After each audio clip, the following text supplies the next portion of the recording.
Champagne dripped from my face as 200 wedding guests watched in stunned silence. Minutes earlier, my new son-in-law had called me a pathetic janitor who didn't belong with real people, then poured a glass of Dom Perignon over my head in front of everyone I knew. What he didn't know was that I'd been secretly paying his entire medical school tuition for 4 years.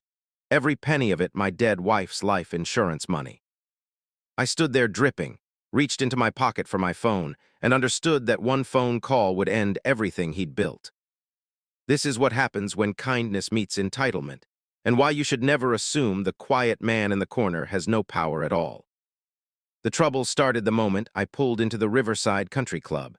The valet looked at my 15-year-old Honda Civic like I'd driven up in a garbage truck. "Sir, are you here for the Johnson-Hayes wedding?" His tone suggested I might be lost.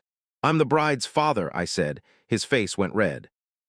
Inside, the coat check girl held my $29 Target jacket like it might contaminate her fingers. Next to the groomsmen's $3,000 tuxedos, I might as well have worn overalls. Preston's father, Dr. Hayes Sr., greeted me with a handshake calibrated to assert dominance. "You must be so proud. Medical school, residency at Johns Hopkins." Preston's really made something of himself. "He sure has," I said quietly, and I meant it more than he knew.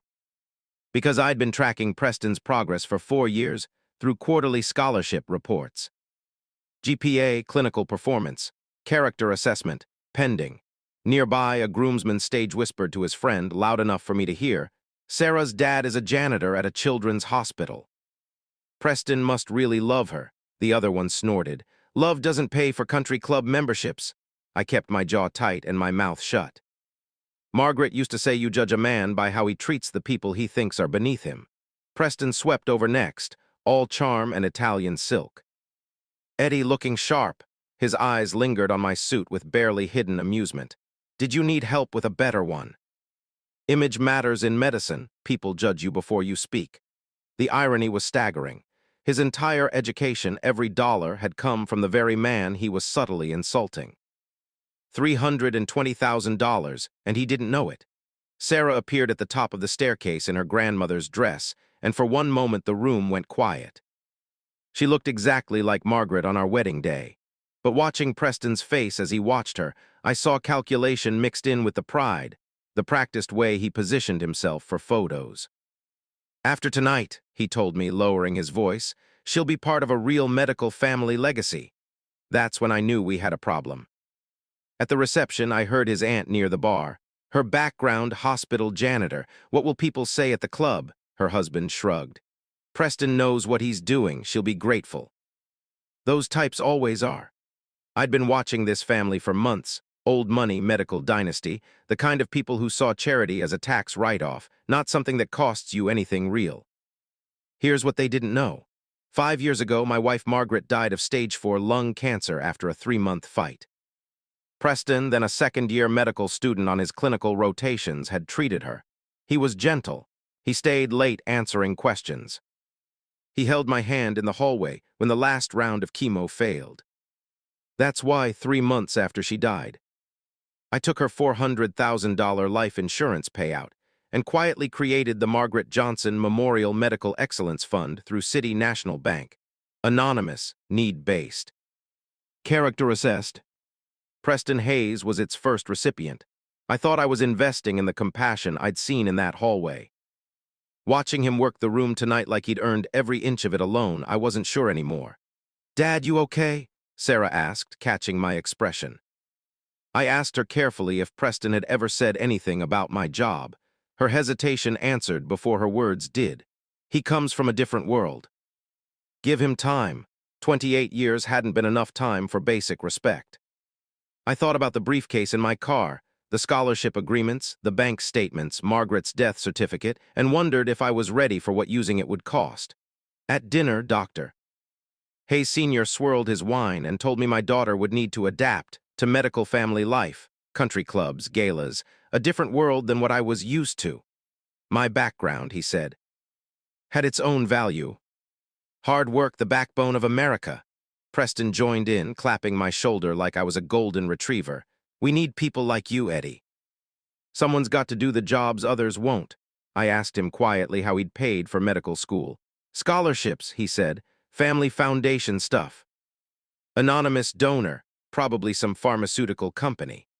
I pulled out my phone, opened the City National Bank app, and showed him the balance sitting in the Margaret Johnson Memorial Fund. He read the name, confusion, then recognition. Johnson, that's Sarah's maiden name. The color left his face as I said it plainly.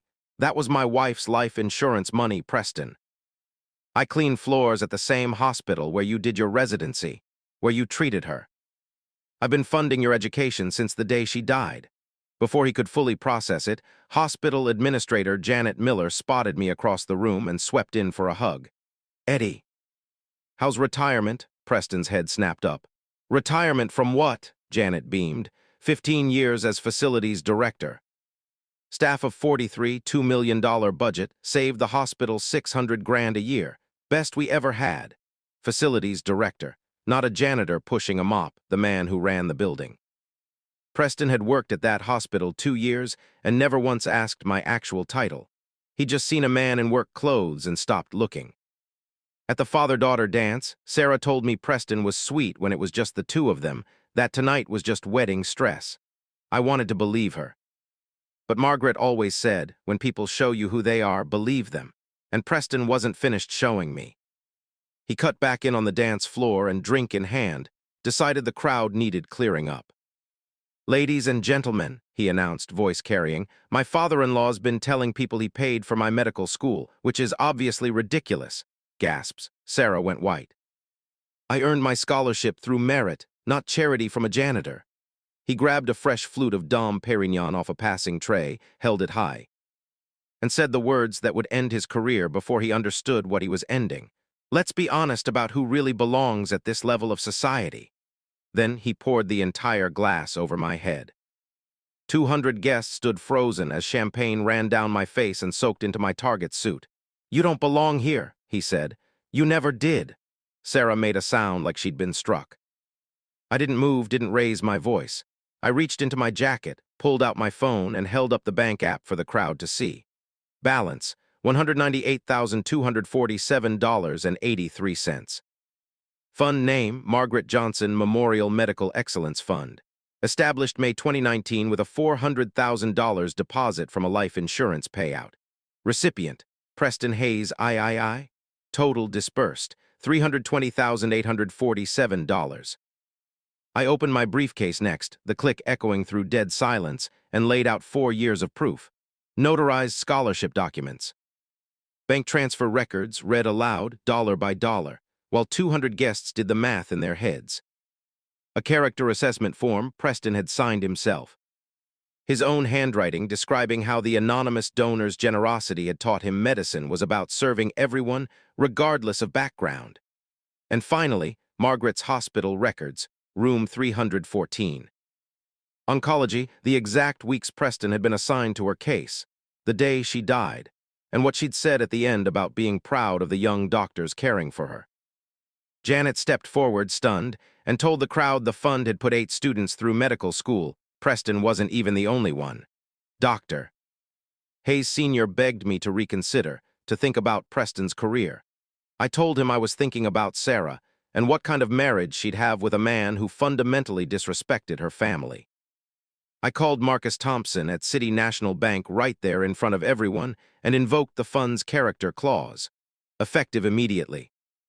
The scholarship was over, which meant Preston's deferred loans, $320,847 plus interest, roughly $343,000 total, became due at midnight.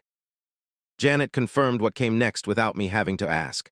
A revoked character-based scholarship meant an automatic residency review, 48 hours typically. Preston's medical career, built stone by stone on my wife's death, came apart in under a minute.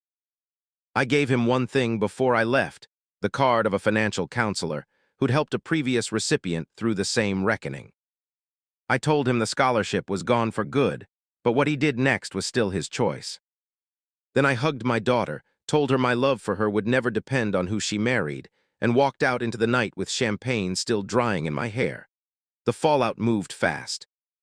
Preston's residency was suspended within days pending investigation. A guest's phone video of the confrontation hit 2 million views by Sunday, and medical ethics professors started using it as a teaching case. Other recipients of the fund began reaching out: a pediatric oncology fellow, a research scientist, people I'd helped without ever meeting. Now calling to say thank you for a gift they'd never known the source of. Scholarship applications to the fund rose sharply as the story spread. Preston took a research job at 60% of his projected salary and started a 15-year repayment plan. 6 weeks after the wedding, Sarah filed for separation, not over the money, she told me, but because of what his face had looked like in that one unguarded moment, when he thought he finally had power over someone. Months later, he asked to meet me, not to ask for the scholarship back. He understood that door was closed, but to tell me he now worked in pediatric cancer research and thought about Margaret every day. It wasn't redemption, it was a start. I rebuilt the funds process after that. Every future recipient now learns the full story of where their support comes from, does real community service instead of writing essays about it, and meets the students who came before them. Sarah has dinner with me every Tuesday now, dating a schoolteacher who treats waiters with the same respect he gives anyone else. And when the most recent scholarship recipient, a young woman working 2 jobs to put herself through school, asked me through tears why I'd help a total stranger, I told her the truth. Because my wife believed every patient deserves a doctor who remembers what struggling feels like. I intend to keep it that way. If you're watching this, wherever you are, remember respect isn't measured by a title or a car in the parking lot. It's given freely, or it isn't respect at all.